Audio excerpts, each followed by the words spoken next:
Lesson 77 has two parts. The first part is on consecutive odd and even integers, and then we'll be working some more with fraction and decimal word problems. Now, when we talk about consecutive odd and even integers, we'll be doing word problems just like in Lesson 76 when we're working with consecutive integers. Now, there's something to keep in mind here that is a little bit tricky. Let's just write down some consecutive even integers. 2, 4, 6, and 8. Let's write down some odd ones as well. 1, 3, 5, and 7. Now, if we are going to describe consecutive even or odd integers using variables, let's just think about the even ones. We would say n for the first one, and then the next one after that is 2 away, right? So we'd say n plus 2. And then the third one is 4 away from the first one, so we'd say n plus 4. And then that last one is 6 away from the first one, so we'd say n plus 6. So consecutive even integers are 2 apart. Well, odd ones are too, and don't get confused on that. A lot of times people want to write n, and then n plus 1, and then n plus 3. Well, that doesn't work. Look at the 1 and the 3. They're 2 apart. 5 is 4 from 1. 7 is 6 from 1. So whether they're even or odd, you have to use the same setup. n plus 2, n plus 4, and n plus 6. It's just one of those things that makes you think. If you don't think hard, or just maybe even a little bit about this problem, you don't necessarily have to think hard, then you're going to get confused when you have a consecutive integer problem dealing with just odd integers. Let's go ahead and do a practice problem. Find 3 consecutive odd integers such that the sum of the first and the second equals the third plus 27. So let's just write down our consecutive odd integers first. And think about it. We have n, and they're going to be 2 apart, so the next one would be plus 2, n plus 2, and then n plus 4. So they're always 2 apart, whether they're even or odd.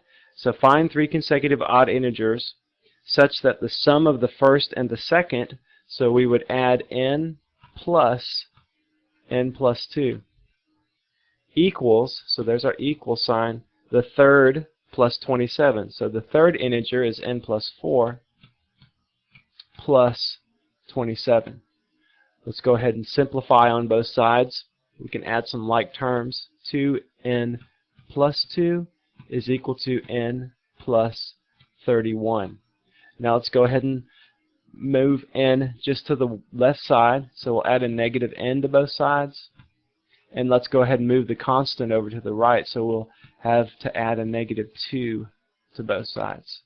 The 2's cancel on the left, the n's on the right, and we end up with n equals 29.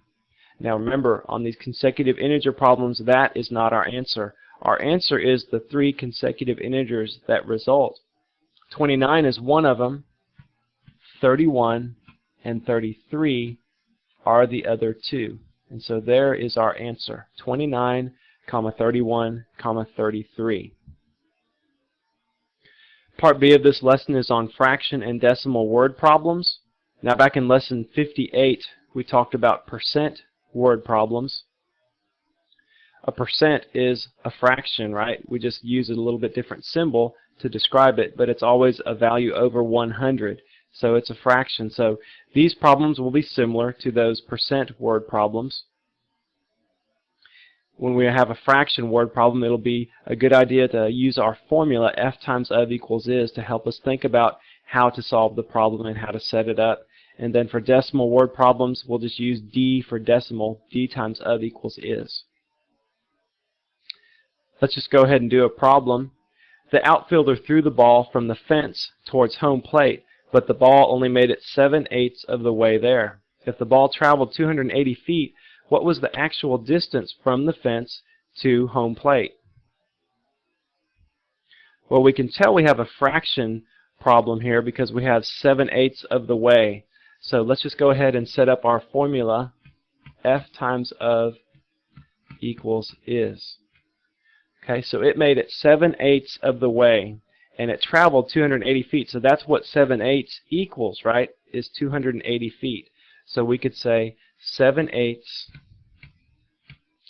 times what number is equal to 280. We could think about it with a diagram too if we wanted to. So here's a diagram, and let's break it into 1/8 and 7/8. 7/8 is 280. So to get the whole distance there, we need that extra 1/8, so we'll need a little bit more. All we need to do now is multiply both sides by 8/7.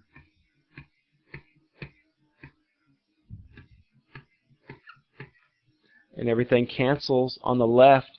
280/7, that would be the same thing as 40/1. And so then we can just do 40 times 8, that equals 320. And so our unknown value is 320 feet. That's the actual distance from the fence to home plate. So these problems are real similar to fraction and decimal problems you've been doing before. They just basically have more words in them, and you just have to think a little bit more how to decipher them. Use that formula, F times of equals is. Use a diagram too if that helps you. Let's do one more problem. Let's just read it through first. It says that they guessed that the truck needed 21.56 gallons of gas, but this was actually 1.4 times more than it needed. How much gas did the truck actually need? Well, we see we're working with decimals here, so let's just set up our decimal formula. D times of equals is. Now we're told that we were given 1.4 times more gas than actually needed. So our decimal is 1.4 because we're saying 1.4 times something equals is, or equals a total. Now they guessed too much gas. So 1.4 times what? That's how much we're trying to figure out. How much did they actually need? 1.4 times what number is 21.56? Because the guess was too high. Let's just think about this in a diagram. Here's the guess, 21.56. That's actually 1.4. So an amount that would equal just one whole, or 1, that would be part of that. So it'll be less than 21.56. So we need to divide both sides by 1.4. And that cancels on the left, and we can just use our calculator. 21.56 divided by 1.4, that equals 15.4. So that's how much gas was actually needed, is 15.4 gallons. We don't have to write the units down on this, but it doesn't hurt to do it. It's just a good idea to write units whenever you have them. So we were trying to figure out the amount actually needed there. The guess was too high. It was 1.4 times too high. And so that makes sense that the actual amount was less. Drawing the diagram helped us to visualize that the actual amount would be less than 21.56 as well.